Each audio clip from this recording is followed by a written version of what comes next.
and kick it to Yoni because she's going to start us off.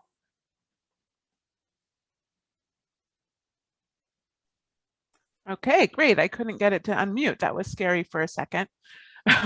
Okay, my name is Yoni Alfasi, and I am a teacher with the Montgomery County Infants and Toddler Program. And as Lisa stated, we'll be talking about transition from infants and toddlers to pre-K services today. So we'll start with infants and toddlers. So when a child enters the infants and toddler program, the first thing that happens is that there is a referral. You call and say, I have concerns about my child, or my child was diagnosed with a condition such as Down syndrome, which would start the process of evaluation and getting into services. After you make that referral, there's a phone call for an intake, and then comes the evaluation and assessment. This is typically done in two parts. One part gathering a lot of information about the child, doing some standardized testing,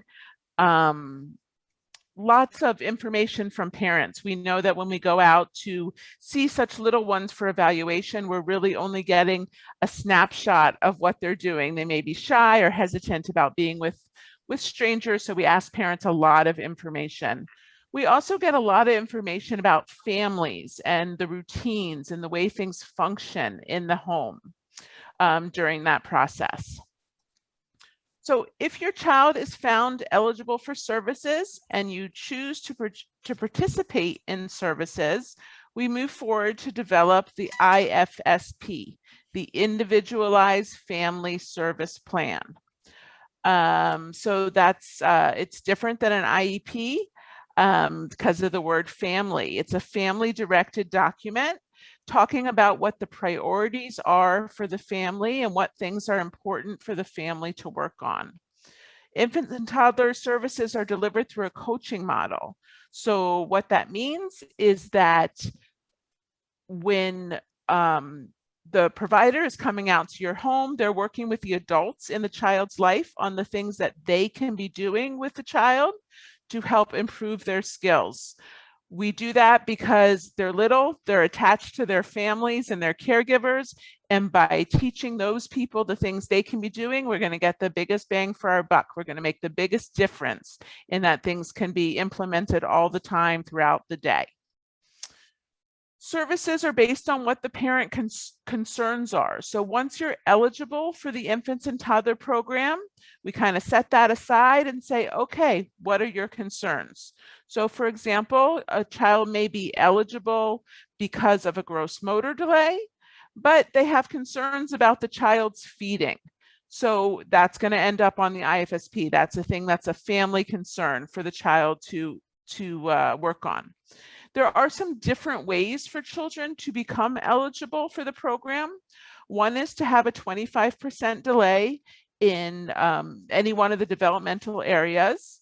Another is to have what we call atypical development, meaning they're testing kind of typically, but there's something there that's telling us that things aren't quite developing the way we would expect them to. And the third is by having a pre-existing condition, which would make you eligible for services. Things like extremely low birth weight or a diagnosis of Down syndrome would make you automatically eligible for services. I add that in now because regardless, you go through the same process. We're still going to do the testing and evaluation and developing the IFSPs, even if your child is automatically eligible for services, it's still the same process. So during ongoing services, they're typically provided in the home or child care center. They're reviewed every 6 months to make sure that the outcomes we've established are still working for the family.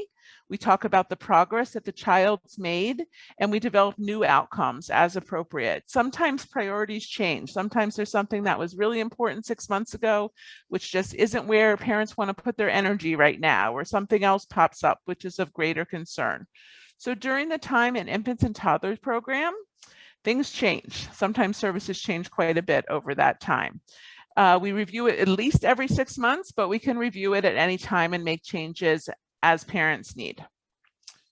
So as children get closer to the 30-month mark, well, even really a little before that at 27 months, we start talking about transition.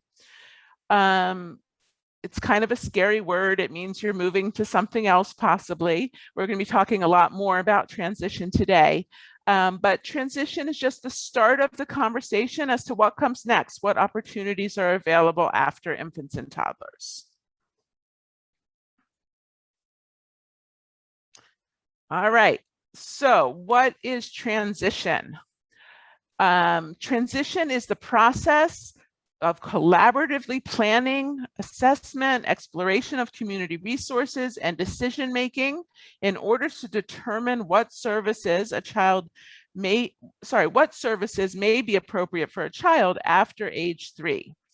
It is a conversation. It's the start of figuring it out. It's a puzzle. What's going to work next? If a child is already, we're going to talk more about this later, but there is an option to stay in infants and toddlers at that time. But some families are ready for something different, ready for something more. We try and begin to answer the question, does this child require special education in order to fully participate in educational experiences of young children? So we're looking at kind of what special things does this child need in order for them to participate fully in all of the things that young children are doing.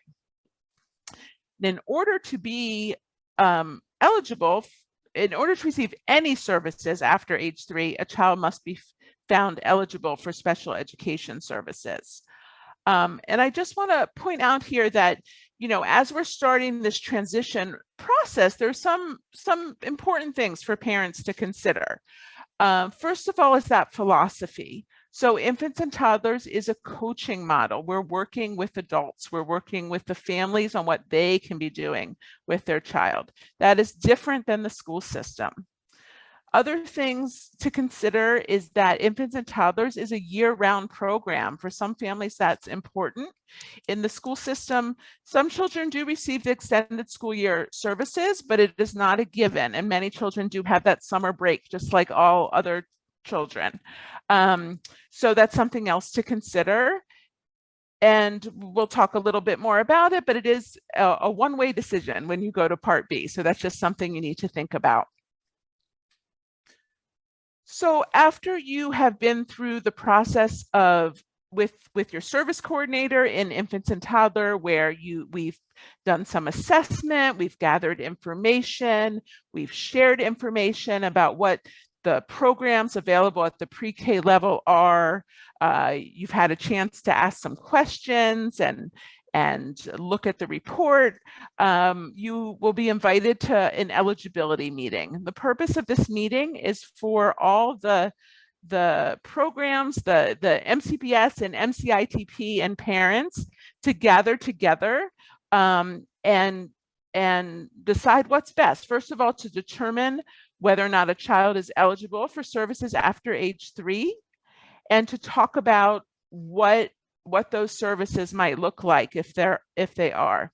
Parents are very much a part of this meeting. They are always asked to give an update, what type of things they think are, what is their child like, what works well with their child, what do they know about their child's learning style. So this is a pretty important meeting, and it's a pretty a great place to begin that process of advocating for your child and just letting the team know what you know about your child. You're the expert. So it's a great place to let them know. If your child is found eligible for infants and toddlers, and they have already been receiving services from infants and toddlers, then you have a choice to make. So the reason I say that in that way is, Elisa, you can go ahead and is that in order for a child to be eligible for what we call extended Part C, they first have to have been in infants and toddlers. So that means that they have to enter infants and toddlers, be referred to infants and toddlers before they are 34.5 months. And that sounds like a crazy number, but just with the process of getting assessment done and getting them in service, we need them to have been in infants and toddlers already before they turn 3 in order to continue on with extended IFSP. So you can see here just kind of some of the biggies in terms of the differences in the programs. Part C, which is Montgomery County Infants and Toddler Program, often referred to as MCITP. Children are under an IFSP, an Individualized Family Service Plan. We're using a coaching model, so we're teaching the adults in the child's life, and services are delivered in a natural environment. So often that's in the home or childcare center. We may meet at the park or playground as well, but it's the natural environment, anywhere where children typically are. Want to point out a big feature here before Lisa takes over, and it's just this one-way sign. So this is an important decision, the decision to enter Part B or school-based services. It is a one-way decision. So if you choose to stay with extended Part C with infants and toddlers, you can at any time say, hey, we're ready now. We're ready to go to school system services. It can be the day after the meeting if you want. It involves some paperwork, but it's very doable, and you can change your mind at any time. But if you do go to Part B services, you cannot come back to infants and toddler services. So I always tell parents, like, wait till you're ready. It's a big decision. A lot of parents are really ready when their children are 3. It's a time when many children enter preschool programs. Children have often shifted in their understanding of the world, and they're getting a lot of their information at that point from peers as well as from parents. So it's an important social time. But if you're not ready, then wait. You can change your mind later. All right, I think I'm ready to take over. So if you as a parent choose to move on to Part B services or the PreK Special Education services, you will then move on to developing an initial IEP. So a few things I want to point out on the right-hand side of the screen. The IEP, yes. I'm getting some feedback, I'm not sure. If your mic isn't muted, would you mind muting your mic, please? I was able to do it on my end, so okay. Thank you so much.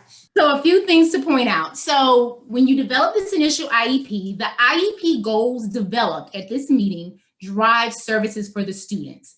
Disability codes do not drive services and placement. So that's a big one. The IEP goals and the supplementary aids that the team comes up with drive services for the child. In Part B, services are direct instruction, which is different from what Yoni and her MCITP team offers in that Part C world. They do the coaching piece and we provide direct services. When considering services, we are charged with ensuring that placement is the child's least restrictive environment. And the acronym for that we all know is LRE.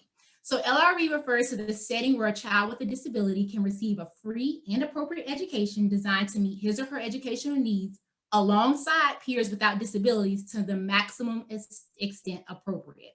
And the thing to remember about this is the LRE for each child may look different because we all know that all kids are different, right? And their needs are different. Both of the options described on this slide are, both of them fall under a free and appropriate education, which is FAPE, and under IDEA. So I just wanted to make sure I pointed that out. And we're kind of going to use a little travel roadway theme here throughout our presentation. I think it's fun, and it kind of shows you you're in your little car, and we're going to take you on a little trip with us. All right. So let's go on. So this was when Yoni was doing, I should have advanced the slide and I didn't. And then when I spoke, the little car was going to be on my side. All right, Yoni, it's back to you.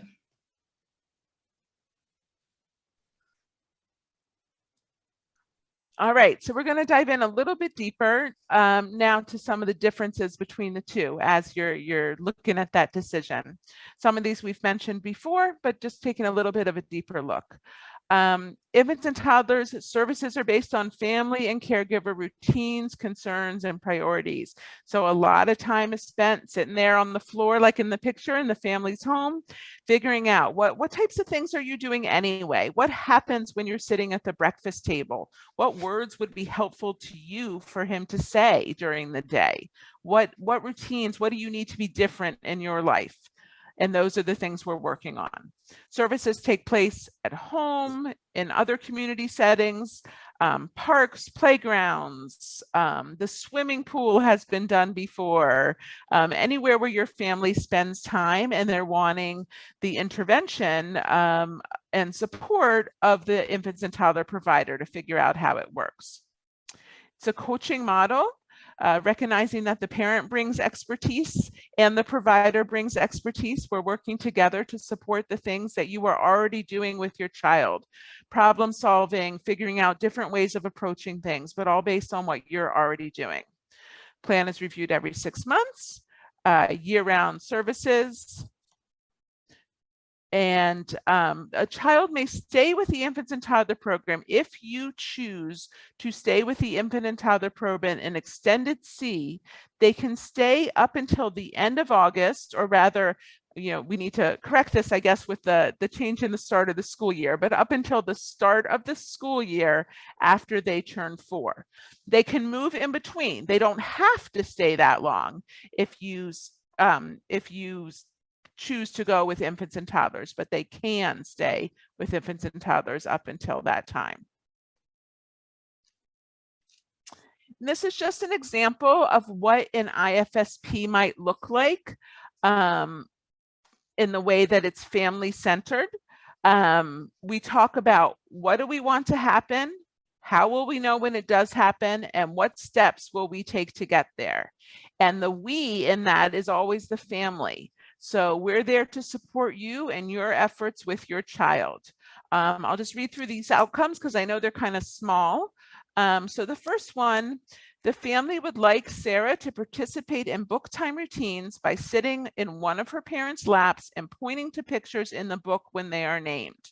We will know this outcome has been achieved when Sarah sits in one of her parents' laps for book time for at least 10 minutes, one time a day over a 2-week period. Some strategies may include reading for engagement, exploring positioning, creating routine, and responding to child cues.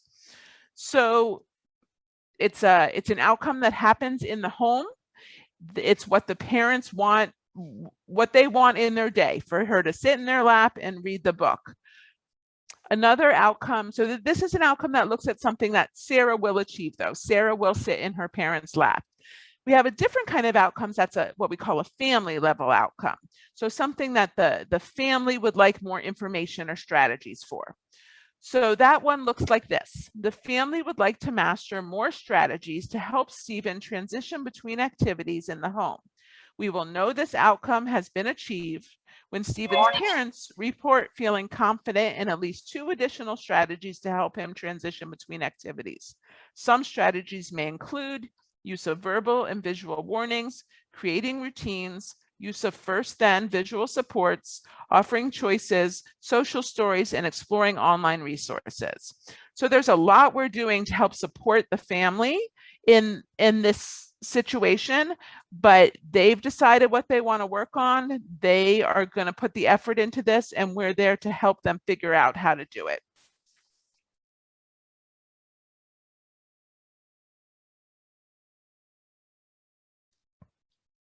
Elisa, you're muted.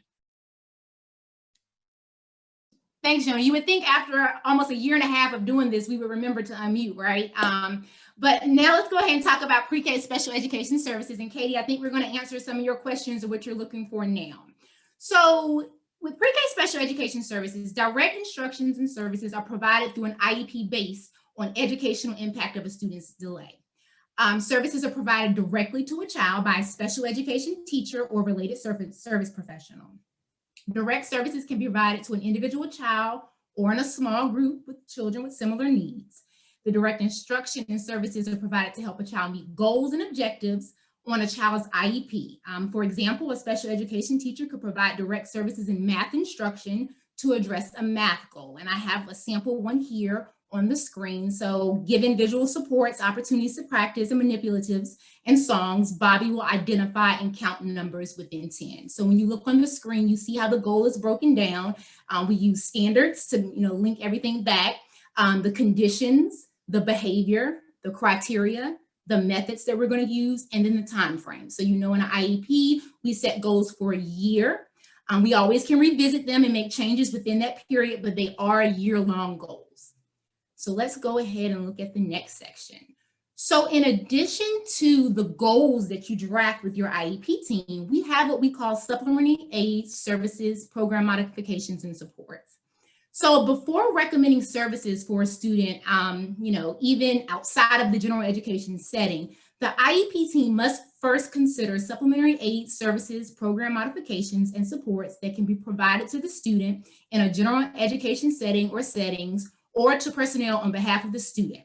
So supplementary aid services, program modifications, and supports may include services of various providers, materials, devices, or instructional considerations. And I kind of like to call this like the meat and potatoes of the IEP, aside from the goals, because we all know the goals are extremely important, because you can utilize these strategies throughout the entire day to support students, which then leads to progress on their IEP goals and objectives.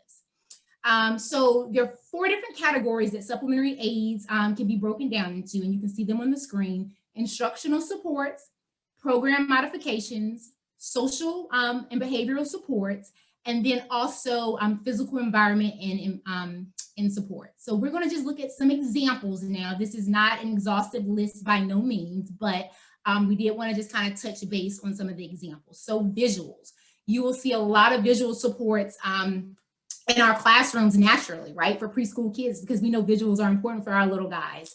Opportunities for repetition. So we're not just going to teach a skill one time, we're going to make sure that students have opportunities to practice over and over again. Repetition of directions. Some of our kiddos, even if you say it twice, like, a good teacher and best practice, they might need to hear those directions more than one time and in more ways: visual, tactile, some way to get it to them so they understand. Movement breaks.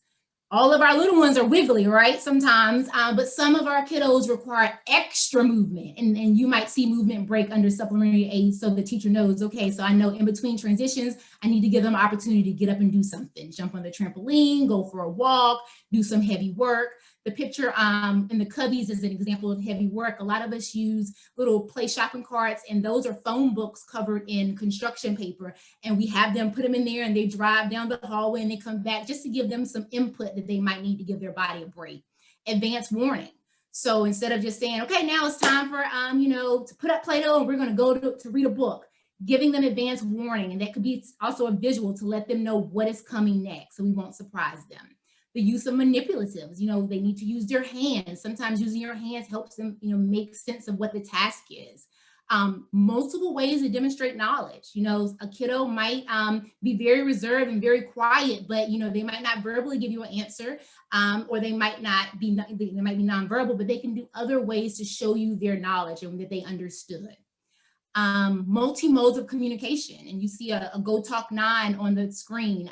We're talking about sign, we're talking about picture exchange, anything that the child can use to communicate. So that might be listed on an IEP to make sure that the teacher is using multi-modes of communication when communicating with them, and the child has the opportunity to use the same. Sensory strategies. Some kiddos might need some extra ones. It might be a little pressure vest or some deep sensory input that might be very specific to the child. Learning through music, that might be a big one that we see. Positive and concrete reinforcement.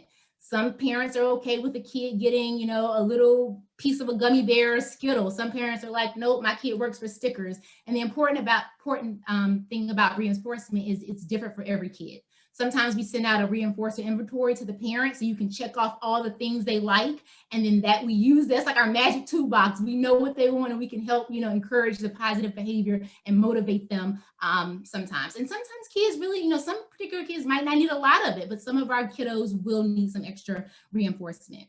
Strategies to initiate and maintain attention. So when we're doing story time, sometimes those books can get long, right? What can we do to kind of pull them back in if we see them kind of drifting off? Do they need to hold something in their hand?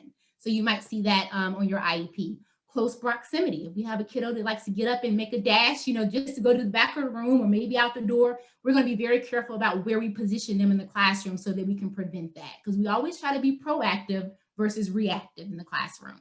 And preferential seating or flexible seating. You see the little wobble stool. I have a 4-year-old in speech camp right now, and I just ordered that actual stool off of Amazon. I'm hoping it's going to be here in time tomorrow for camp, but he might just have it on Thursday. So we think about what rocking chairs, cube chairs, maybe a regular chair with a band at the bottom, whatever the child might need. So like I said, these are just some examples that you might see or things to consider. Your IEP team, you come to the table to be able to say, this works well for my kid. Can we incorporate this? We can add it to the IEP. So I just wanted to kind of go over some examples.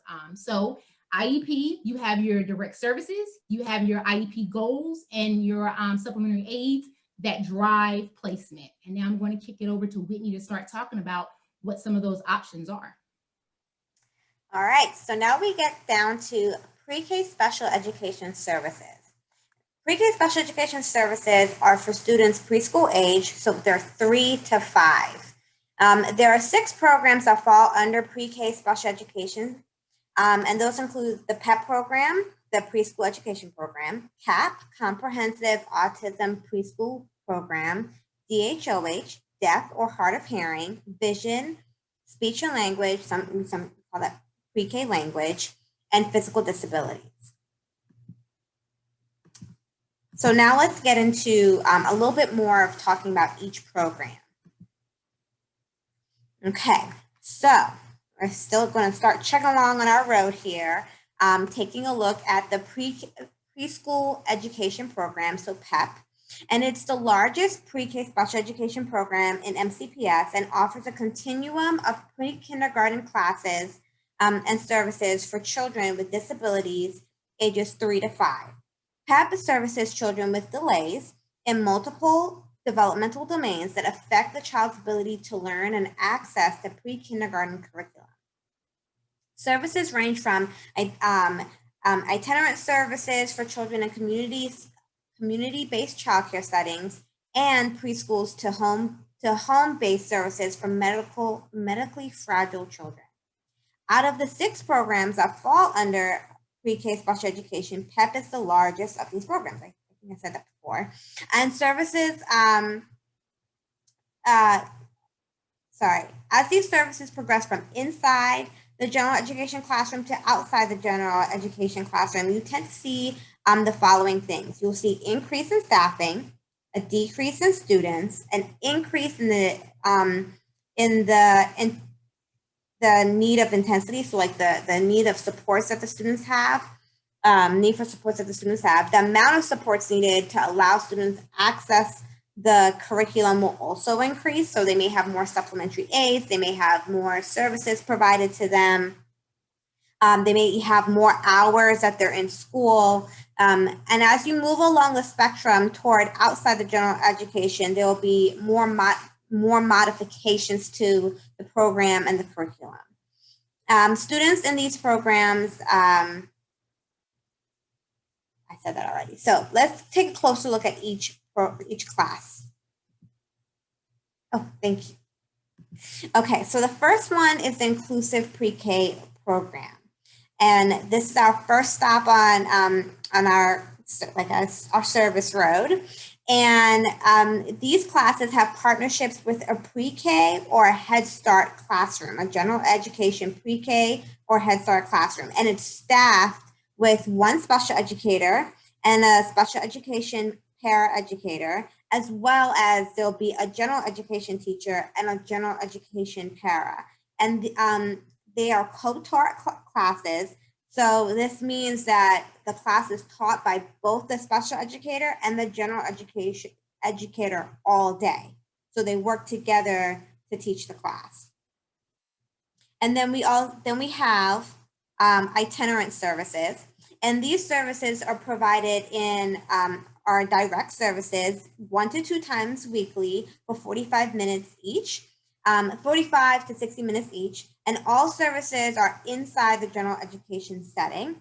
and they're provided in an MCPS PreK and Head Start program. So if the class is not co-taught by a general education teacher, if the child is in a general education setting, like a general education pre-K, and they need special education services, the itinerant teacher will go to the school and provide those services and work with the teacher and to support the teacher and the student in the classroom. And they also go to community preschools as well and do the same thing. And related services are such as speech, occupational therapy are provided to those students, and they're also provided to students in the inclusive pre-K site as well.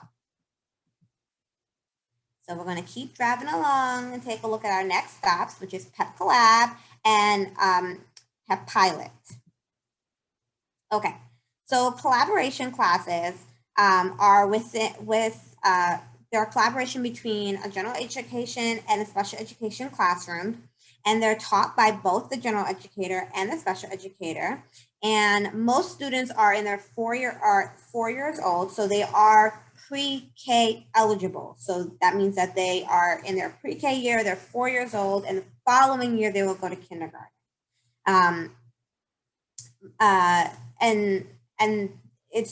That's their transition year. And students are taught in heterogeneous groups. So you'll have a general education class and a special education class. They'll mix them together, break them apart, and that's how they're taught. And they'll go back and forth that way, being taught by a special educator and then being taught by a general educator. PEP Pilot is typically for children who are in their 3-year-old year. And there are community peers in those classes, and it is taught by a special educator and a special education para.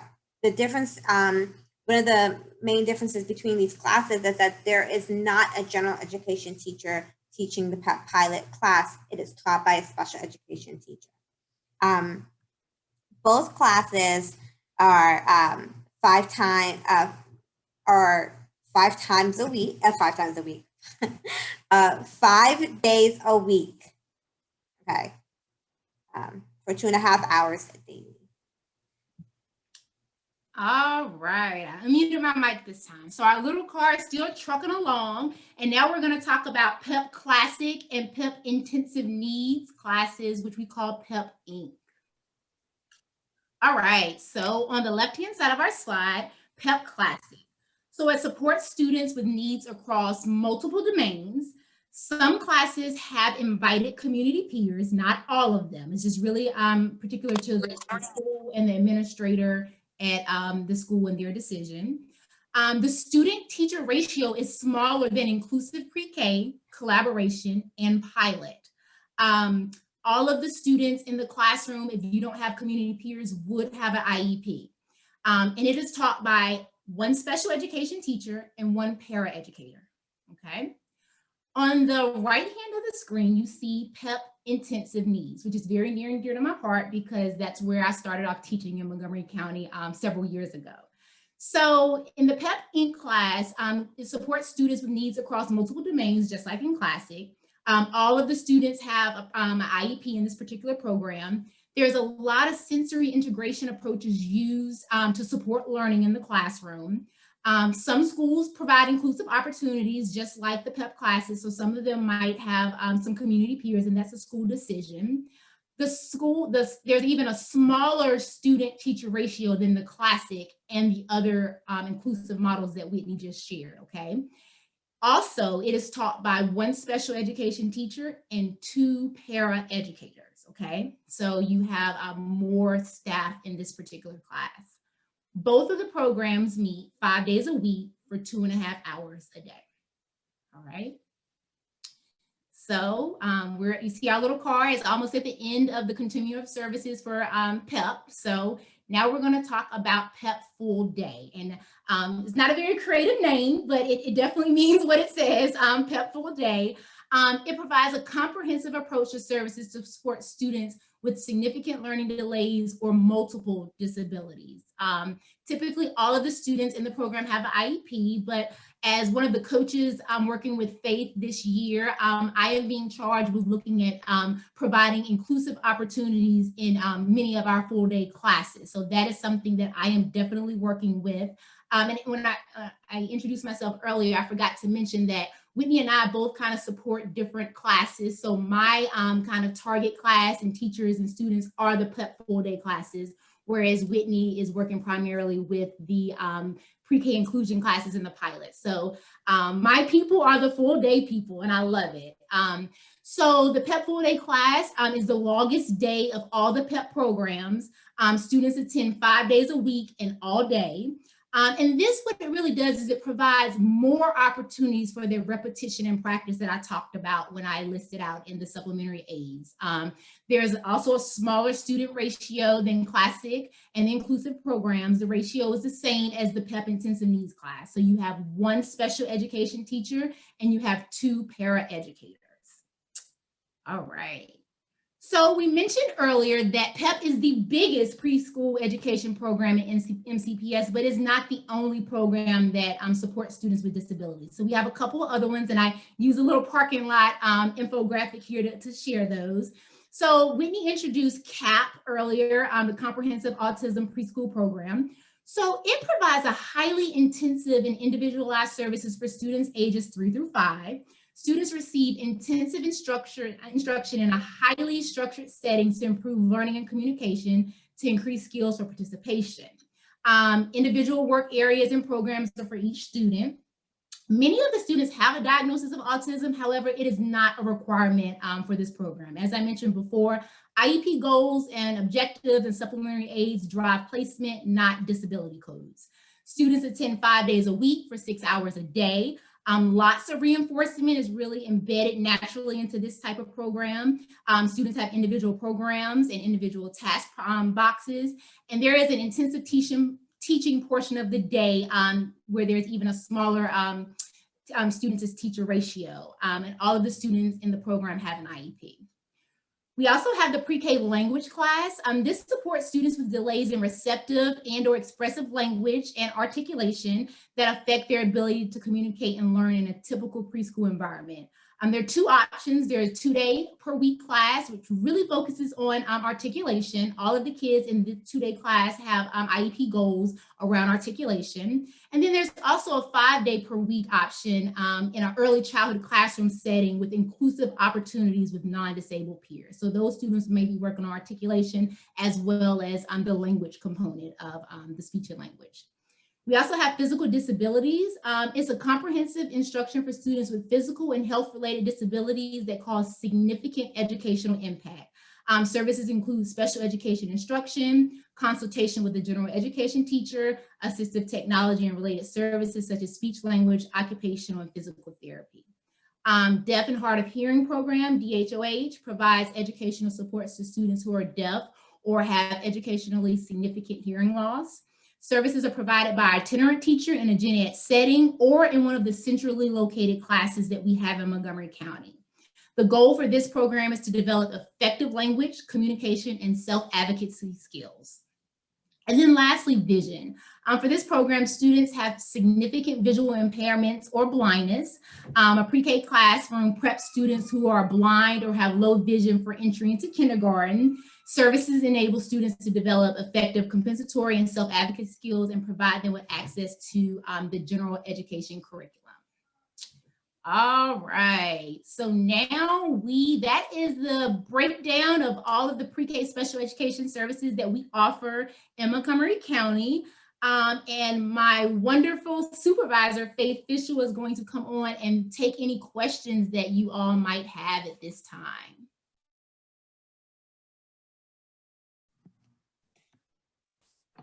Would it be, I have a question. Would it be easiest, originally I had people ask them if they wanted to type in. Is that how we want to continue? Either way is fine, whatever is good. So some of the questions that came through was, can a child participate in PEP pilot for more than 1 year? And it started off as a 3-year-old program. That's actually, I wrote the grant back in 2005 for it. So it was providing inclusive learning opportunities for 3s. That's what the T stands for. But sorry, I had to come outside for my dog. So if I'm doing this, it's because I have gnats flying around. What can I say? We make all kinds of accommodations, right? But I now say that we have PLOF as well, because it's providing inclusive learning opportunities for 4s as well. So if a child is in their 3-year-old program, and then some kids we know actually are in pre-K for 3 years, they're in our programs, so they could stay for all 3 if that's what's appropriate. Or if, let's say, their homeschool happens to have collaboration, then we're going to have a conversation with you and say, I know that they've been, I'm just throwing out schools, so don't quote me. They've been at Rockwell for 2 years. However, down the street at Strawberry Knoll, which is your home school, they actually have the collaboration. So we would like to move your child to PEP collaboration because it's an introduction to the community. It's, so we do that. So it's really, they have the availability to do that. It's up to, the team, and you're part of the team. So ask the questions, and, certainly we will help to facilitate that. Are there any other questions?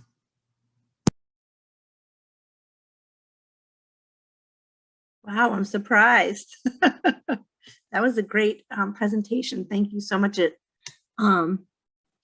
gave a great description of what's to come and the transition. But we can leave a few more minutes if there's any more questions. And I'll just say that, we're excited that everything is going to be fully back in person. As of right now, we're planning on everybody being in person. The virtual academy that some of you may have heard about is really for kindergarten through 12th or kindergarten through age 21. So all of our pre-K services are in person, and our staff is so excited to be fully back with the full team in the same building, working with the kids and the families. It's going to be a wonderful homecoming. So we're really excited. And ESY, we have many students in person, and teachers are going to want to take the break. It's been a rough year, just like families. It's been a rough year. So hopefully everybody will take a little break, and we're going to be so energetic when we come back. Hey, there's a question in the chat. It says, is there any disadvantage to extended Part C? There is absolutely no disadvantage whatsoever. It's really a parent-family preference. Sometimes it's just not the right time to make that transition with the family. So oftentimes, and Yoni can certainly speak to this, but many times in the spring, for example, families whose children are going to turn 3 late spring, early summer, opt to stay with the extended option, because then they definitely know that they're going to be able to continue to receive services over the summer without having to worry, is my child going to meet the eligibility criteria for extended school year services, or ESY. So that's one thing that families do. And other times it could be something going on in the family and they just want to keep status quo. It's what's good for their family. And then they'll say, you know what, now we're ready to come. So there's absolutely no disadvantage. It's really all about what's best for you and your family. There's another question. There's actually 2 more. So the next one is, can the parents of children with ASD opt not to send a child to CAP in favor of one of the other programs? So that's a great question. So, we talk about the continuum of services, and CAP is a pretty restrictive setting. There's a lot of staff members. Sometimes there's 3 or 4 paraeducators in addition to the teacher in the classroom, and it's, very structured, and it's not as generalized language as we do in the PEP classrooms. And so if your child really learns best in that environment, but you're like, I'm just not sure that that's the right thing for them, then, voice that at the IEP meeting. The bottom line is that we want to do what's best for you and your child. And sometimes it feels like there's a struggle between the school system and what you're feeling, because we want to make sure we're giving you everything, all those early intervention services. You went through infants and toddlers because you believed in early intervention services. So we want to give and bombard your child with that. That sounds terrible, but we really do want to bombard them with as much service as we can, so then we can kind of pull back and let them be as independent as they get into the kindergarten years. But, you know, just be open, be honest, talk about how you're really not interested in that restrictive of a setting, but understand that if we go with a lesser restrictive setting, such as the pilot or even the classic or Inc., just understand that we might not be able to meet all of those goals. CAP is full day, you know, it's 6 hours and 25 minutes. The PEP full day is full day. So you just have to understand that and let the team know that you do have that knowledge, because if you have an IEP with 25 goals, you're not going to get to all 25 if you're only there for 2.5 hours, 5 days a week. So, you know, which is more, sometimes families say, I want the social, I want the typical peers with me, the neighborhood peers, and that's what's important. Then, you know, be honest about that, and we'll work with you. And anybody can call me at any point. I supervise infants and toddlers, and I supervise the PEP program as well. So, you know, you can always call me. I've sat in on many meetings and followed families throughout the process. So following up with that, if a child has ASD, does that mean that they will automatically go to CAP? Oh, absolutely not. We have children with ASD that they've been diagnosed with autism spectrum, you know, somewhere on the spectrum, and they are in our gen ed classes without an IEP. We have children that are in our pilot class that are identified. So it's not the identification on the IEP or how you've been found eligible. It's what are the specific needs that your child has, and what does your child need the staff to do, and how much support in order for your child to make progress.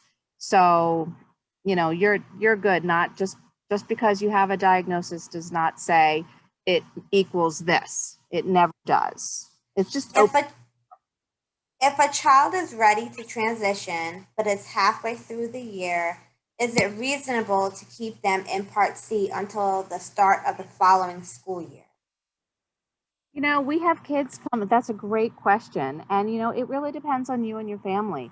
We have children transitioning all year long. So teachers in all of our pre-K programs know that they might start off their classes with 3 or 4 kids, and then, you know, every month they're getting, you know, 1 or 2 or more are joining the team, meaning, you know, one of the classes. So we accept them. We've even accepted kids, you know, up until like June 10th and June 11th. And family said, I just want them to see the classroom. I just want them to experience the bus before ESY or something. And we're ready, willing, and able. So again, it's a choice you make for what's good for you. We will, it's actually very cute. A lot of the kids that have been in the program since September often will take the other ones under their wings, like when they're new, and kind of show them the routines, because now they've got it. So they can be the big ones. And so it's really sweet. So if you're concerned that they won't know the routine of, you know, coming off the bus, taking the backpack, we constantly are reviewing that, walking them through all of that. So that's not a problem if that was your concern. Faith, can I just follow up on that for a second? I think a big thing to consider in that is the difference in philosophy. So as you're making that decision, are you wanting to continue to be your child's primary teacher, or are you ready for someone else to be? It's perfectly reasonable to leave them home till the start of the next school year, not a problem at all. There's no disadvantage to that. It's just a question of kind of how you see your role in their education at that time.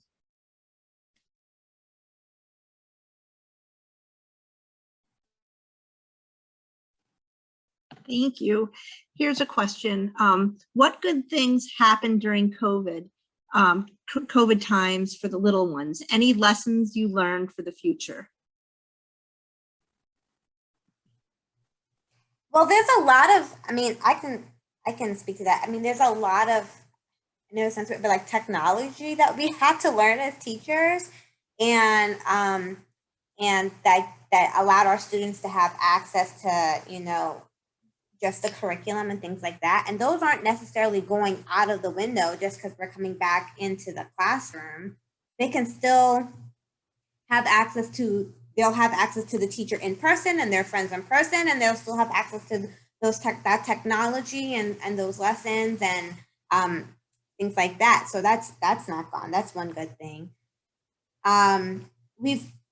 Me personally, I've also seen that students are not, I guess, more capable of like accessing and doing things technologically by themselves. Like they learn quickly if they're taught, and it's surprising, especially when they're so young, whether or not they're typically developing or they have a disability.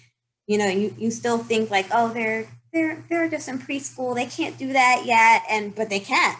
Like they can if you teach them. And so I don't think those things are going away. Right. And one of the things I want to say in our roles as coaches, Whitney and I do a lot of data chats with our teachers to hear about the progress that the students are making and then use it to kind of inform instruction.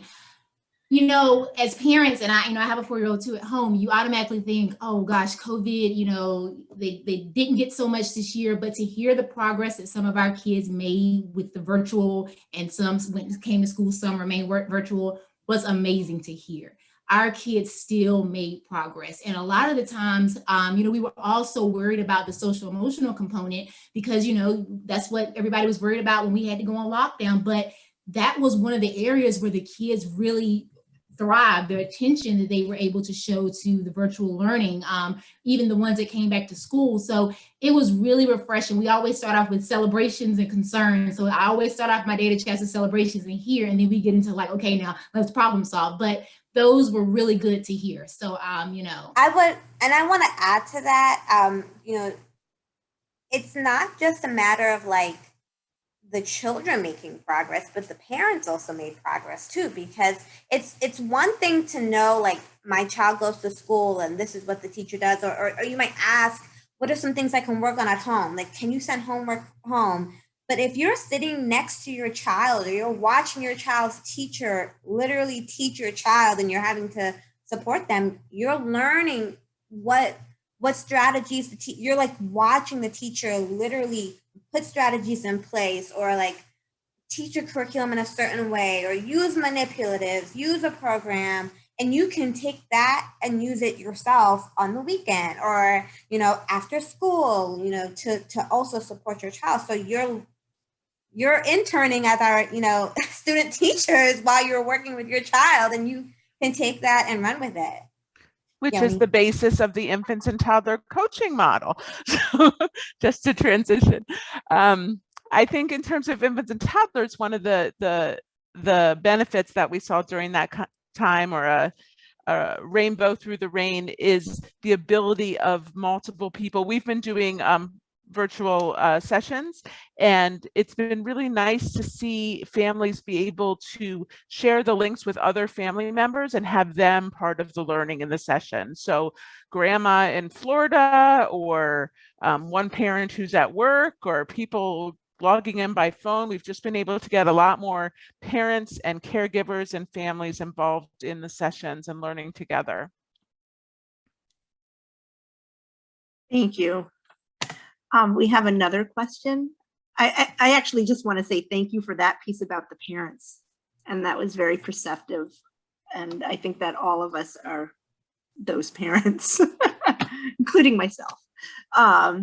So we have a question here. Can we expect larger than normal PEP classes this year as a result of delayed transitions? So that's a great question. And we're keeping an eye on things. So, you know, we hope that they won't be as big as honestly they were during ESY. And a lot of the reason they are so big during ESY is because we had staff that just were exhausted and made other plans and could probably see their families for the first time. So just made the option to not work this summer. So we are fully staffed for the fall, and I think that we will be okay. and we will keep our eye on it. And if we need more staff, then we will request it. But, you know, our first priority is making sure that the students are safe, number one, and then learning, number two. So if there's a concern that any family member has, please make sure that you reach out to Nancy Lucas, who is the coordinator for PEP, Christy Can for CAP, or you can, you know, always contact me as well. Faith and Yoni, Whitney, and Elisa, can you put your emails in the chat so that people have access to contacting you while we're asking questions? That would be super helpful. And I wonder if there are, we're getting thank yous here. I hope that you're all seeing those. Are there any other questions that some of our participants have? I guess, what is the average? I know you were talking about teacher student ratios. What are those two teacher student ratios for the different programs within PEP? Okay, so within PEP, you know, there are guidelines. So you're going to see something in the staffing guidelines. If you read the budget book when you're a little bored at night, if you read the budget, you know, that's what I do every night. So it's going to talk about the classic type of program. And when they say classic, just so that everybody knows for staffing purposes, that's pilot, classic, collaboration, all of that is under the classic umbrella, if you will. It's typically 9 students to 2 adults. I will tell you that we sometimes go up to 12 kids and it's safe, but we really, it's not just the numbers. We also look at the makeup of the children. And so if there are some children that need more support, we're not going to keep putting more and more kids in there because that's not helpful. And we're not going to always put more staff in because having more bodies in a classroom isn't always the best thing to do either. So we monitor that. For the intensive needs and the PEP full day, it is 6 to 8 kids to 3 adults. So 2 paraeducators and a teacher. And then the other thing to keep in mind is that we have a parent educator that's assigned to every building. They may not be there full time, but they are assigned to work with those classes. So they're in and out of the classes. And then our related service providers are always in and out, and we really schedule with them so that if there is going to be a time when somebody needs to go and support children with feeding or with changing or something, we have related service providers in the room so that we can keep the ratios where they need to be to make sure that the kids are safe. Does that answer the question or gave you too much information? No, that was perfect. Thank you so much. Are there any other questions? I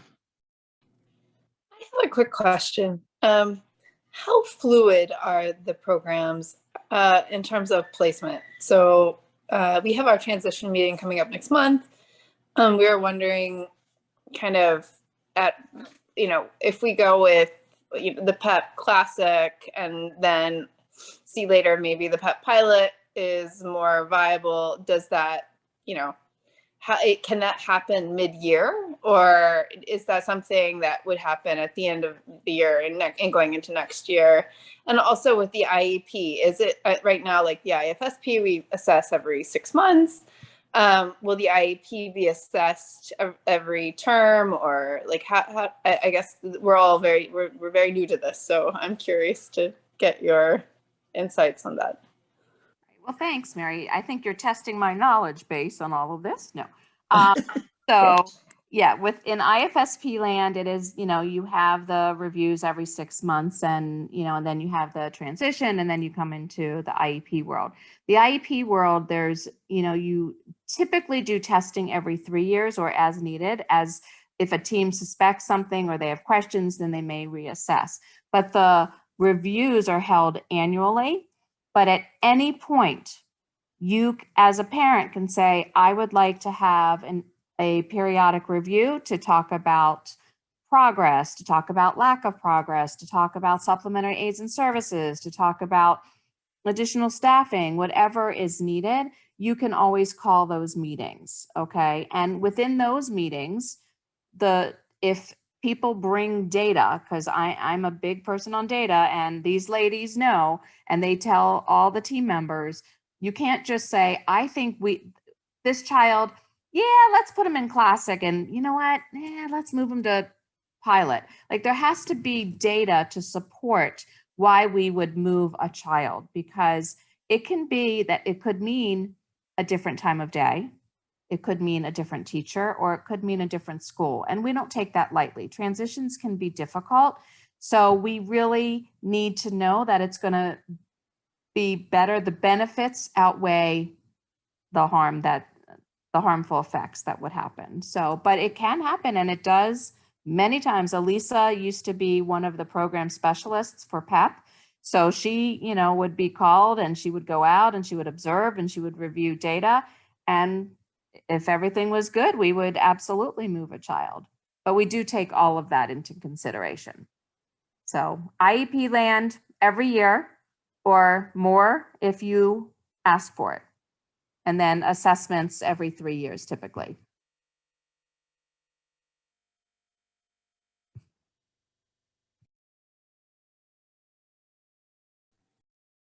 Mary, did that answer your question? Yes, thank you.